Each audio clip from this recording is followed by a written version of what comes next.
Oh, dia punya dugaan lepas lahiran anak kan. Ui, rasa macam lain lah. Hari-hari nak gaduh.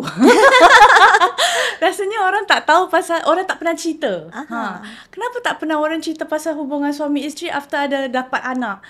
So I'm so clueless. At the same time, I rindu my husband. At the same time, tak nak away from my anak.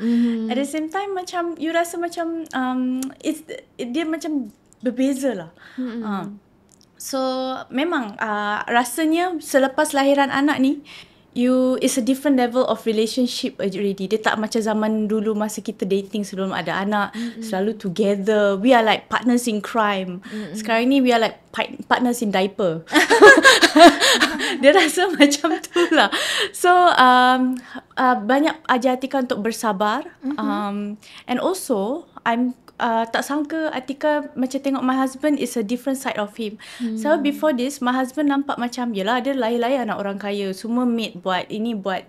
But so amazing, first day masa ada baby tu, dia tolong gantikan pampers. I'm like, dia tolong gantikan diapers lah. So I'm macam, You tolong I ke? Macam tak percaya. Sebab he's not that kind of person. He's the kind yang I bayar, you do for me. I bayar, you do for me. He's like that.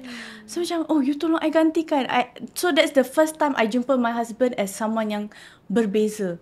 I tak sangka my husband is like that. Before this, tak tahu pun he is like that. Dia macam tu. So macam bila kena macam tu, I jadi tambah sayang lah. And also, of course lah, emosi lepas bersalin. But I have to say thank you so much to my husband. Dia faham lah. He faham how I feel. Dia tak ada pun macam, paksa-paksa. Kita macam, I selalu tiap hari I akan tanya, do you still love me?